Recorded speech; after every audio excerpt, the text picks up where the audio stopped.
This is a recreation of a street in Grimsby as it used to be for a walk down memory lane. Except that you can't quite recreate the past because that lady's outfit in fact comes from York. Freeman's Arms, well, there was a pub like that, but never by the docks like this. You can't recreate the past. What you can do, and what we're going to do, is relive it with the help of movies shot between 1912 and 1958, shot by amateurs and professionals about life in Grimsby, Cleethorpes, in Immingham, in our cosy little North Lincolnshire coastal world.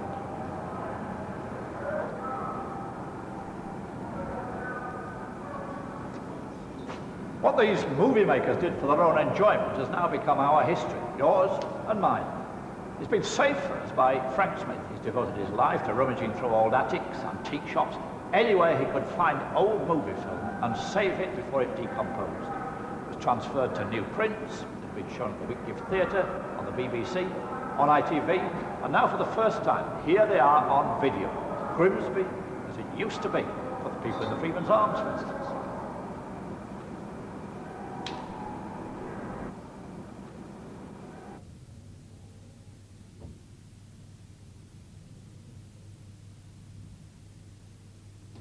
So a tribute to Frank Smith. Come on, let's hear it. Don't bother. But a tribute most of all to all those pioneering movie makers who first put Grimsby and Cleethorpes on film, because it's thanks to them we have this legacy to succeeding generations. The sight, the spirit, the atmosphere of life as it used to be.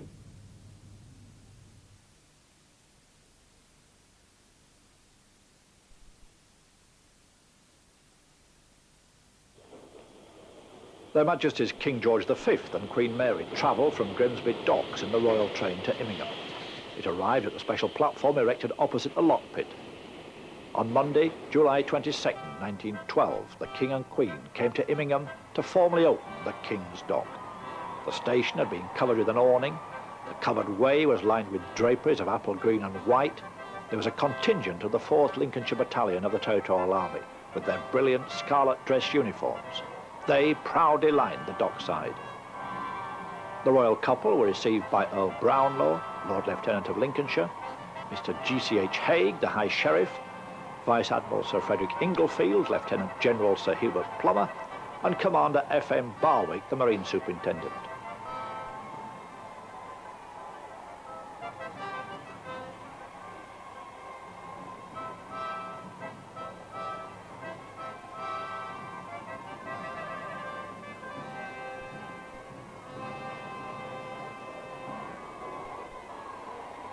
The King and Queen then went aboard the steamship Immingham, a paddle steamer specially painted white and gold for the occasion.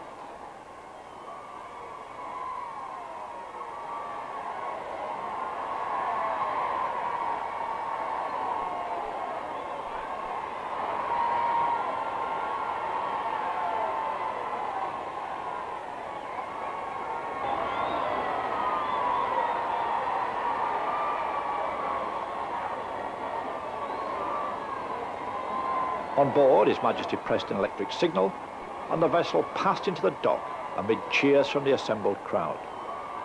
The Immingham was one of the new paddle steamers bought by the Great Central Railway. It was selected for use at the opening ceremony.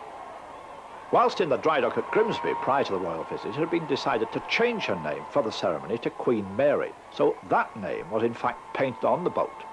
But the change was not legally permitted, so the name Queen Mary was removed before the ship left dock, and Immingham was repainted in its place.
certainly a day to remember.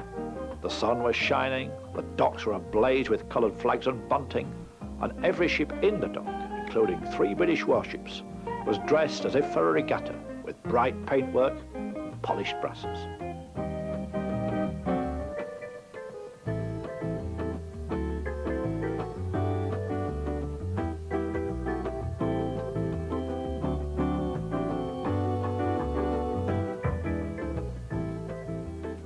But the centre of attention was the Killinghome, with her royal passengers.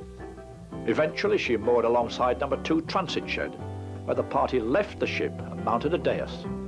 There, His Majesty declared Immingham Dock open and announced that in future and at all times it would be known as the King's Dock. At the end of the ceremony, the King asked to be presented to Sam Fay, the General Manager of the Great Central Railway. And then, almost before anyone had realised what was happening, His Majesty borrowed a sword and knighted Sam Fay on the spot in the transit shed.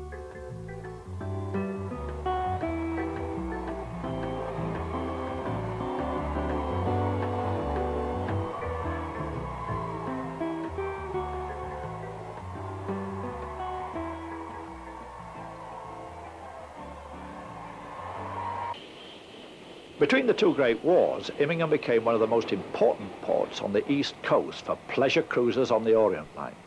The SS Orminda is about to depart for the wonderful coastline of Norway. The LNER Express draws right alongside the great ocean liner. None of the usual embarkation trouble here. From the time the train stops, it took minutes for the passengers to be snugly aboard and ready to start their vacation. As the Manchester train arrives, the luggage is carefully hoisted aboard. And pretty soon, there's a tug to ease the liner away from the quayside for the short trip across the North Sea to the Norwegian fjords.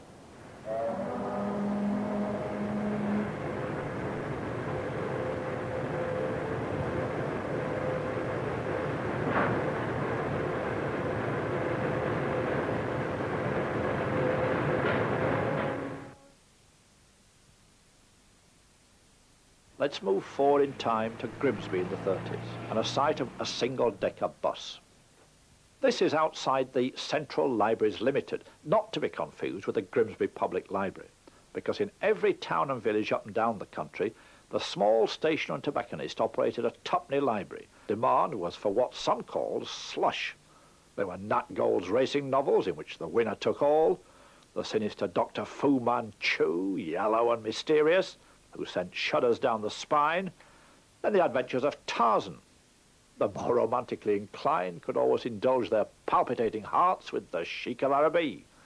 All of these, and many more, could be found on the shelves of Grimsby's own private central library in the 30s.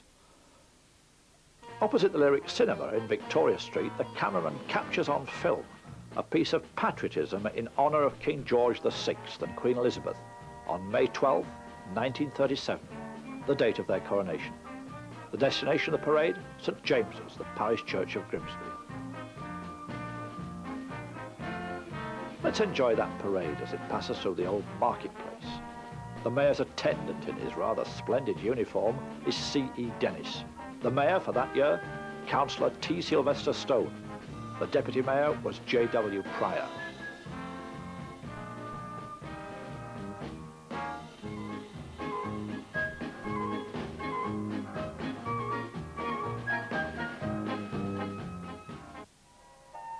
All this has long since disappeared. The old marketplace with the famous corn exchange and the bull ring.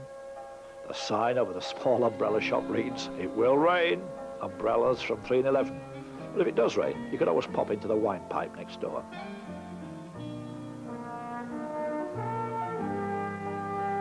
Victoria Street, all dressed up for the coronation, and on our right, a delightful view of the corn exchange. Nostalgia at the Riverhead, a typical day showing the slow tempo of life in the 30s, with a horse and dray offloading barrels of Hewitt's famous ale. This little area is Ranter's Wharf. Not far away, a few of the quaint houses in the oldest part of town, known as Red Hill. Back to the bullring, this time to see the 19th century houses which adjoin the churchyard, the graveyard of the church, before the removal of the gravestones. The people forming a queue beneath the iron canopy of the Prince of Wales Theatre along Duncombe Street are awaiting the official opening of the new Methodist Central Hall on Thursday, March 19th, 1936. The crowds were far too big to fit in for the service of dedication. It took place at 3 o'clock in the afternoon, but long before that, queues stretched either side of the closed doors.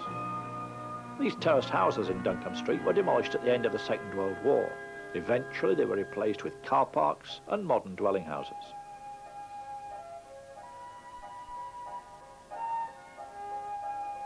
The hall was formally opened by Mrs. G. Alfred Osborne. The new Methodist Central Hall was built on the site of Duncombe Street Wesleyan Chapel. It was the very first hall and community centre of its type to be built in Lincolnshire, the county of John Wesley's birth. Events like this, and indeed almost every item in this video, were reported in detail by the Grimsby Evening Telegraph. This is how it was in the 30s. By today's standards, the machinery and the building are both pretty antiquated. Nothing like today's Evening Telegraph.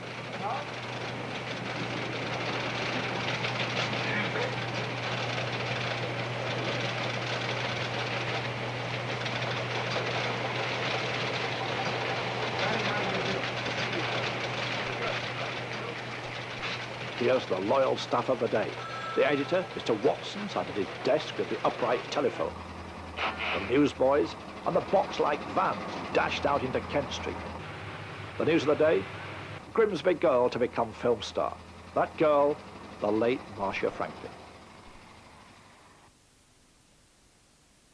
This is the only known piece of film still in existence of Dame Madge Kendall towards the end of her career, as she opens the Grimsby Hospital extension in the Weelsby Old Hall.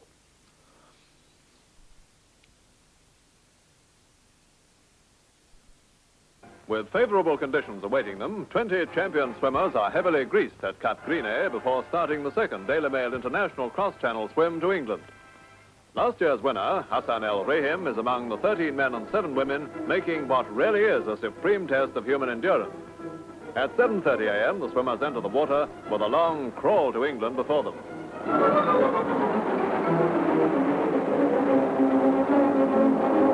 Each swimmer has his own pilot boat, which, besides being ready to give help if necessary, carries strength-giving food and drink. The first woman home last year, Eileen Fenton, pauses for mid-morning coffee en route. Britain is also represented by 23-year-old Brenda Fisher from Grimsby. Through the long afternoon, the swim continues with a duel between Hamad of Egypt and Roger Le Morvan of France, second last year. Never have those white cliffs of Dover been so welcome as Hamad strikes out with renewed heart. And after a grueling swim of 12 hours, 12 minutes, Murray Hassan Hamad of Egypt clambers ashore the winner. 1 minute only ahead of Le Morvan, once again a gallant second.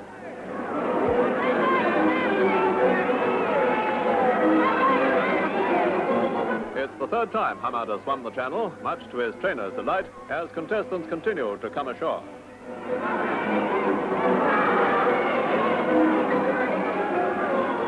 First Englishman home was 21-year-old Godfrey Chapman of Weymouth, who finished 6th. And the first woman home was Britain's Brenda Fisher, who delighted everyone by setting up a new woman's record. Thank you very much for a lovely reception we had.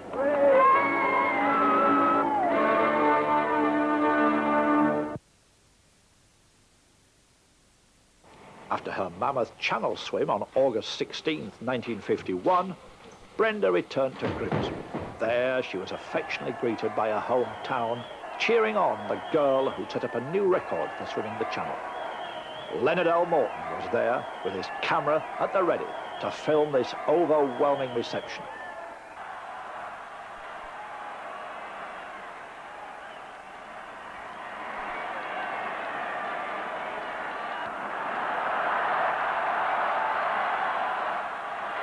The town had never seen anything like it. Perhaps it never will again. The lowest estimate was that 20,000 people lined the streets from Grimsby Town Station to the Town Hall. At the Town Hall, Alderman Windley, deputising for the Mayor, Alderman Webster, gave a civic reception for our Brenda. He congratulated her upon her magnificent achievement and claimed the world's champion long-distance woman swimmer for Grimsby. Brenda spoke briefly. "I'd rather swim the channel again than do this," she said. "Thank you very much. I'm proud to come from Grimsby."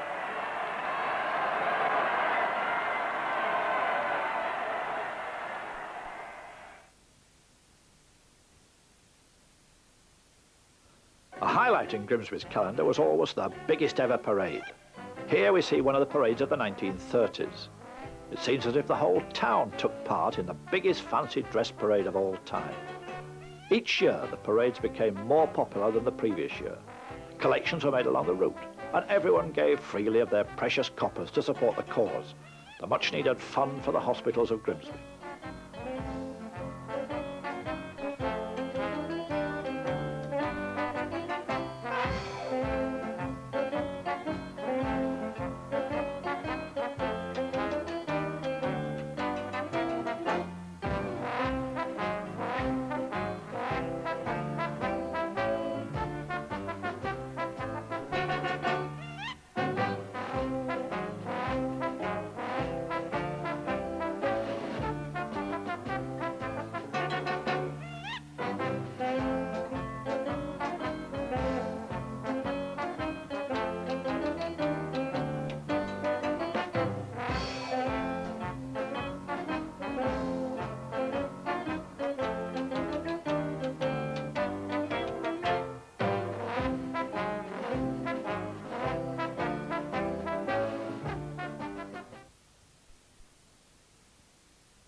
When the movies were still young, Samuel E. Barnes of Cleethorpes, with his hand-cranked 35mm camera, began the filming of the fashionable resort. Much of the film taken at that time has long since disintegrated with age. Little survived. These first few flickering pictures show the resort from the water tower, as near an aerial view as is possible in the early 1900s. In the distance, there's the pier in its original form, and some of the amusements along the promenade.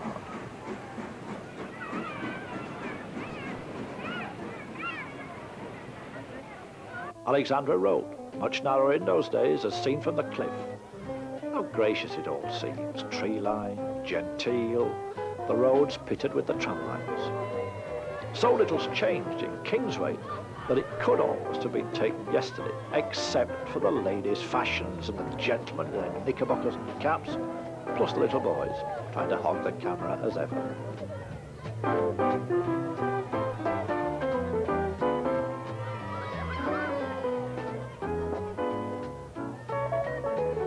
The trademark of Cleethorpes, the boy with the leaking boot. In the distance, the boom defence from World War I.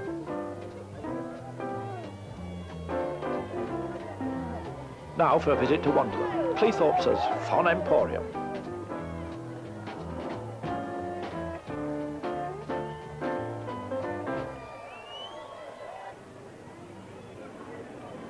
The proprietor of Wonderland was a man called George Wilkie, a famous name in Cleethorpes. Mr. Wilkie can be seen standing near the controls of the Big Dipper.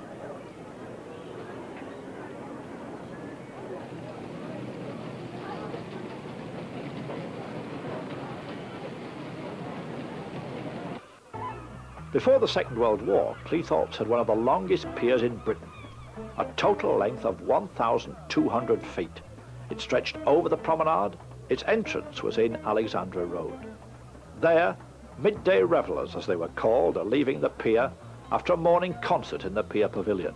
A few of the local personalities seen here include Mr. Joe McCall, the music director of the pier, Mr. T. Dawson Bell, managing director of the Theatre Royal, and Mr. Len Sullivan, the manager.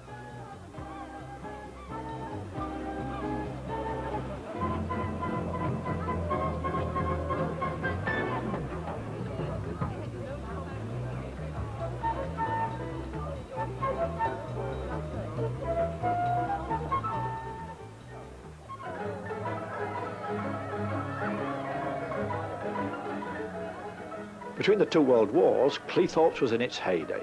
People came to the resort from all parts of South Yorkshire and the Midlands.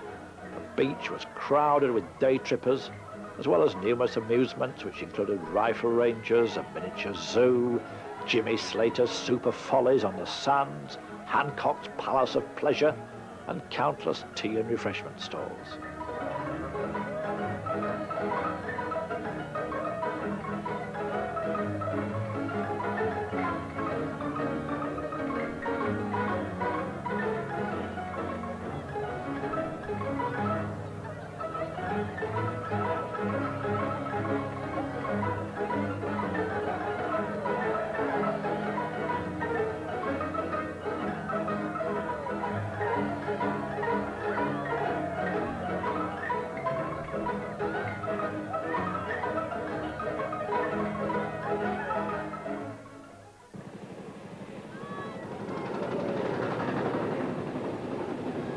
what we're now seeing is not a vintage car rally.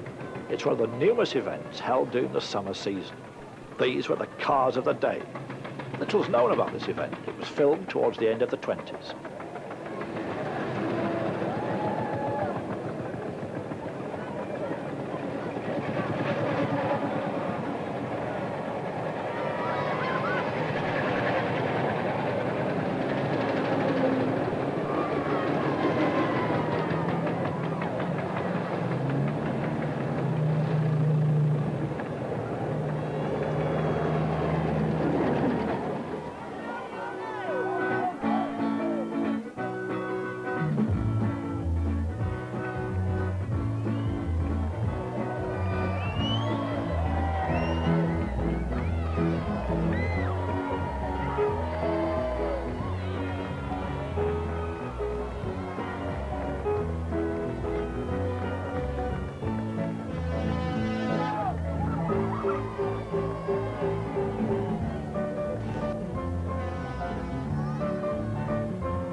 A few of the people we're able to identify include the landlord of the Leeds Arms, Alf Wilson, and the photographer, Hardy, whose studio was situated in St. Peter's Avenue.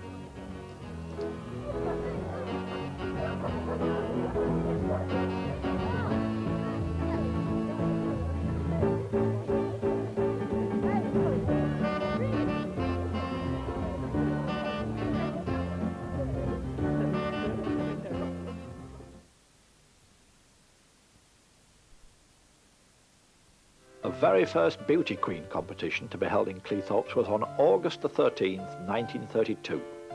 Doris May Whiting of Louth won the contest.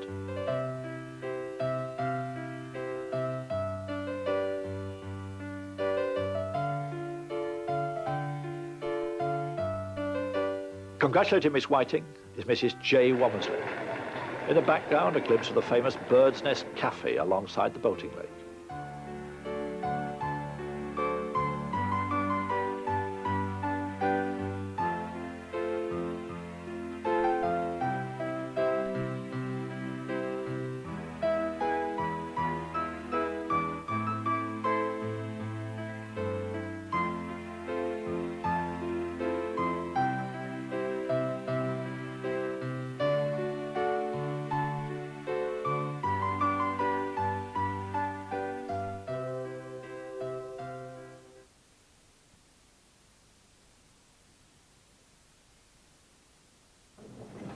History was made in Cleethorpes on Wednesday, September 23rd, 1936. It became a borough. The celebrations of the grant of the charter opened with a lunch at the Pier Pavilion, where Sir George Moody, the Mayor of Cleethorpes, entertained between 200 and 300 guests, including the civic representatives from most of North Lincolnshire. At the luncheon, on behalf of Sidney Sussex College in Cambridge, the Reverend Canon C.A. Weeks, Master of the College, presented the magnificent mace which was to be added to the new borough's civic regalia. Here are some of the guests leaving the pier on their way to the Sydney Park, where Lord Heneage is to make the official presentation of the charter to Sir George. The main part of the procession entered Sydney Park at the Blundell Avenue entrance to the strains of the Lincolnshire Poacher, played by the Cleethorpes Silver Band.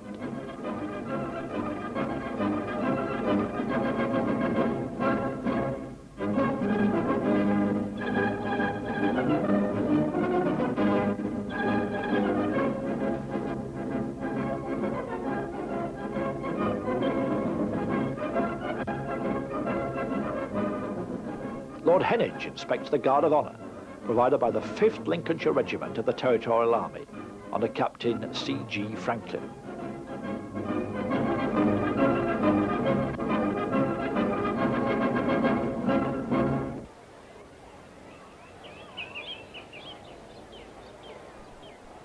After the inspection, Lord Heneage and the Charter Mayor each planted an oak tree to commemorate the occasion.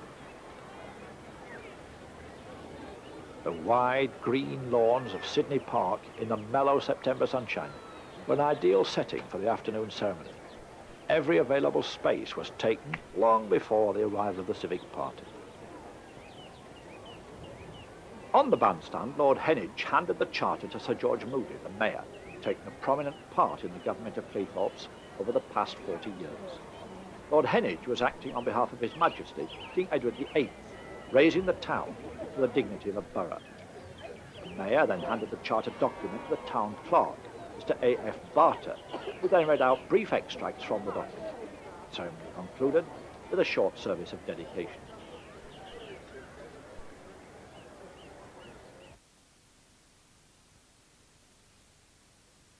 As early as 1914, there were great traffic delays at the numerous railway level crossings throughout Grimsby.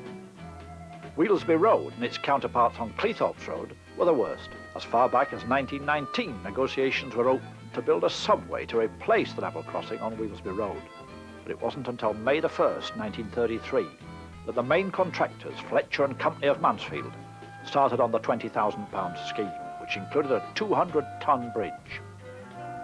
The subway was scheduled for completion in the following January, but by using advanced mechanical excavation and construction methods, the work was successfully completed for the official opening by the Mayor, Councillor Cornelius Canning, on Wednesday, December 13, 1933, after less than 8 months of construction.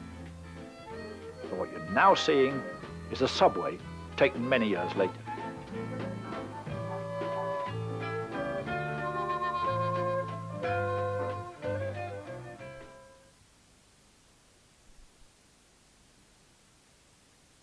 Life proceeded at a leisurely pace in the 30s. Many spent their Sunday afternoon in People's Park, listening to the band in the bandstand. The more fortunate could visit Sutcliffe Zoo in College Street, Grimsby's own wildlife park. Among the many attractions, there was a fine aquarium, there were aviaries, a monkey house, lions, and a very friendly bear called Pooh.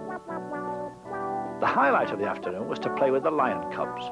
Albert Sutcliffe, owner of the zoo, and Ted Hayth, his manager, were proud of being two of the very small number of people in Britain who were capable of successfully rearing young cubs born in captivity. The zoo closed in 1935. The land was used for the extension of College Street. Some 30 years later, in 1965, Cleethorpes opened a zoo and marine land. That zoo too was short-lived. 8 years later, these live animals were replaced with, guess what? Replicas in moulded fiberglass.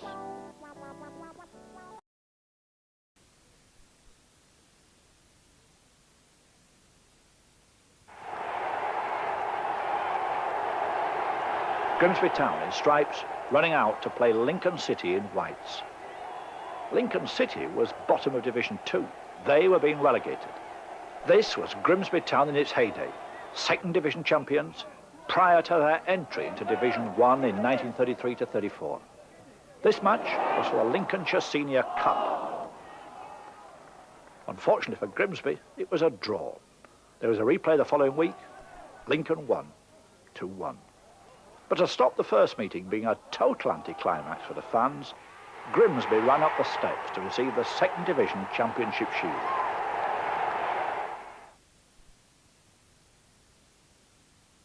The late 20s and the early 30s were an age of adventure and daring.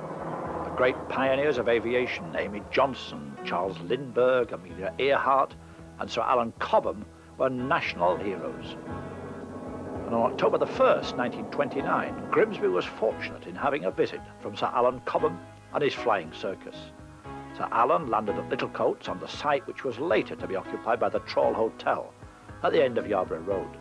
The group of people about to take their places for a flight on this magnificent flying machine are mainly members of the town council, Malcolm Smith and Sir Walter Womersley, Grimsby's Member of Parliament.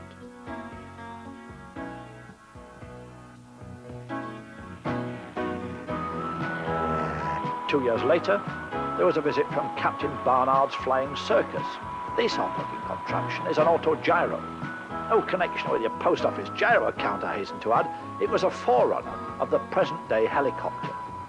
For the technically minded, this is a Cierva C-19 Mark IV P. This is part of the Grimsby Aero Club pageant, a joint effort organised by the Lincolnshire Aero Club, the Grimsby Daily Telegraph, as it then was, and the Biggest Ever Committee. It was intended to be part of the Biggest Ever Parade on Saturday, June 6, 1931, but it was cancelled because of heavy rain. The pageant was eventually held on Saturday, July 18th on the beach between Cleethorpes and Humberston. A stiff westerly wind presented some problems for the pilots and prevented some of the flying visitors arriving. But an estimated 20,000 people lined the new marina embankment to watch the proceedings on the sands. The main attraction of the afternoon was undoubtedly Miss Bamboozle. This lady was actually Captain Stewart, what would now be known as drag. Despite the stiff wind, Miss Bamboozle made a successful parachute descent, although she landed only 30 yards from the sea. Finally, a brief scoop, the Graf Zeppelin, passing over Cleethorpes on Wednesday, August 19th, 1931, at a height of only 550 feet.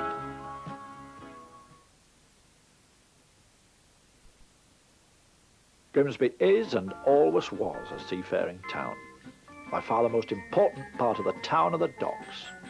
When Gordon Lock made this tour of the dock, the new fish dock had yet to be completed. What we're now viewing is the Royal Albert Dock, the foundation stone of which was laid by Prince Albert in 1849. 5 years later, the dock was formally opened by Her Most Gracious Majesty, Queen Victoria, accompanied by Albert, her Prince Consort. All of this is dominated by the fine hydraulic tower, still the most famous landmark in Grimsby. In the 20s and 30s, timber was a basic trade. Having now moved to the Alexandra dock, this is where the great timber yards of Grimsby were found. The dock itself also has a royal connection. It was in 1879 that King Edward VII and Queen Alexandra, then the Prince and Princess of Wales, opened the Alexandra and Union docks. A familiar sight was the arrival of a Swedish timber boat. Much of the timber coming here was from the forests of Sweden.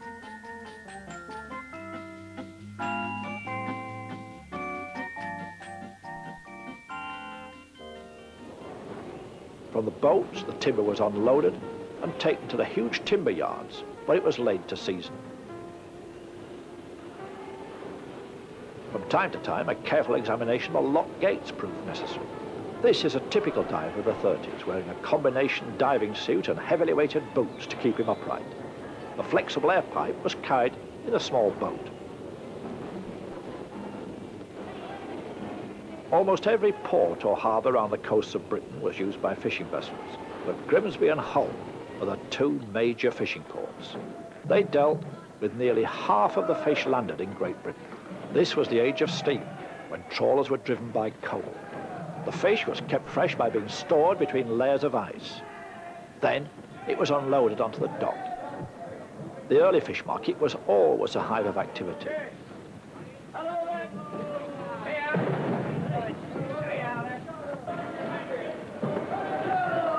The horse and dray were a familiar sight round the docks. This one belongs to the old-established Ernest Cox, a famous name in the fish industry. Filleting the fish was pretty primitive and unhygienic by today's standards.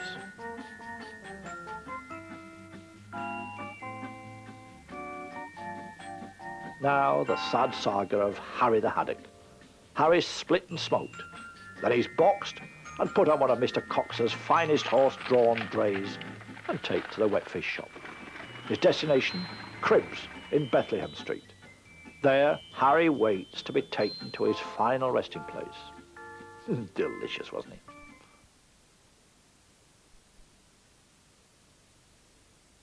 October the 4th, 1934, saw the official opening of the new fish dock, probably the biggest event in Grimsby in the 30s. Consolidated Fisheries' newest steam trawler, Grimsby Town, approached the dock prior to entering the lock pit of the fish dock. Our cameraman was George Smith, a partner in Johnson's the Chemists. Then came the severing of the ribbon, symbolising the opening of the dock to fishing craft. On board the Grimsby Town was a distinguished gathering, including Sir Henry and Lady Betterton, who were to perform the opening ceremony. Other members of the official party included Councillor Canning, the Town Clerk, John W. Jackson MBE, Lord Yarborough, Sir John Marsden, William Whitelaw, the chairman of the London and North Eastern Railway Company, and Sir Ralph Wedgwood. Sir Henry disembarks and inspects the guard of honour of ex-naval men under Captain Senior DSO. Other prominent people of the time were Sir Walter Womersley, the MP, and Lady Womersley, Councillor Malcolm Smith, Councillor Isidore Abrahams, Sir Lindsay Parkinson, and on the bridge, Skipper Harris. School children from all parts of the town join in with the singing of the Fishermen of England.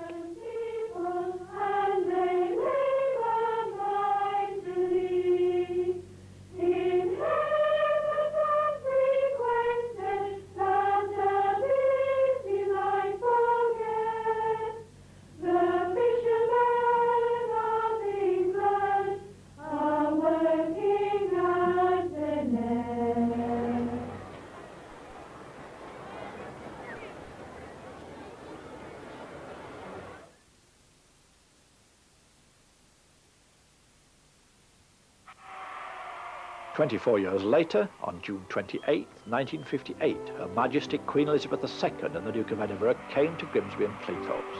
Wherever they went, they were given an enthusiastic welcome. The highlight of the visit was a tour of the docks and the trawler Rhodesian.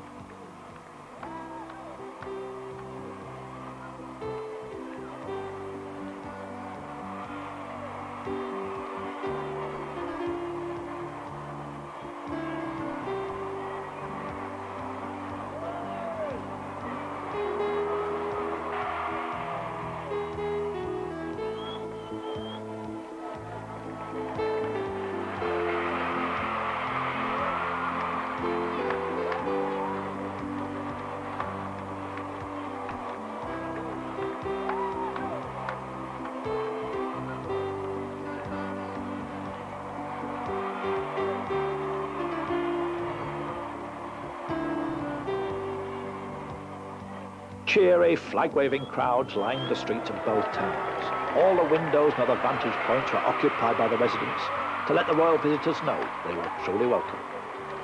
From Grimsby, the royal couple went on as guests to the Cleethorpes Council House.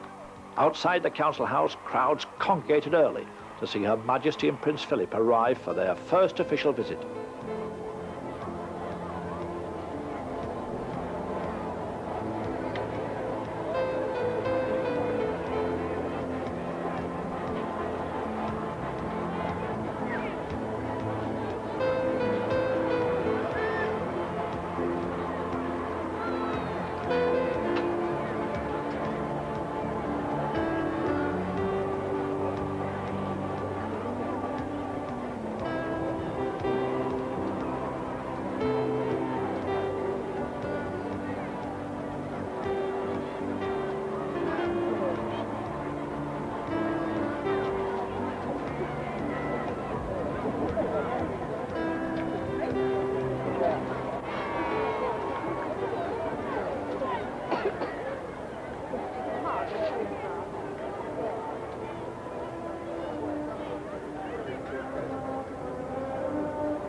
Thunderous roar and a splash of colour from the flags greeted the car as it drew up outside the council house.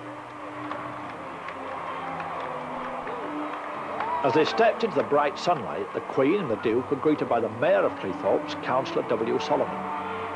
At the top, they paused for a moment, and the Duke turned and smiled cheerfully at the crowd.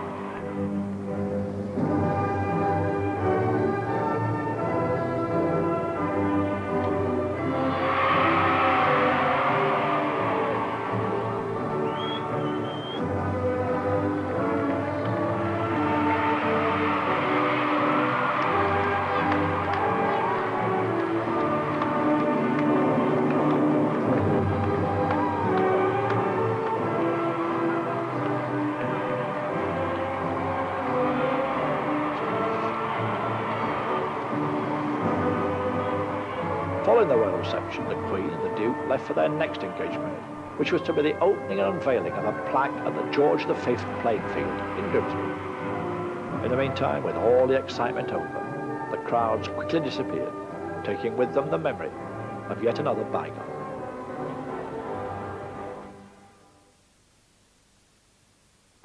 I hope you've enjoyed our excursion down memory lane. To whet your appetite, here's just a few of the highlights we shall cover in Volume 2. The biggest ever parade of 1925, exactly 1 year before the general strike. Edward, Prince of Wales, later to become the Duke of Windsor. A mayor's parade passing through the streets of Old Grimsby. And a section devoted to the spectacular Navy Week in 1934, where we see the actual presentation of the silver plate being presented to HMS Grimsby. Some delightful footage of Cleethorpes. Coronation celebrations in 1937. Market Day in Grimsby beneath the Corn Exchange, and much more. Memories to look forward to, as well as back.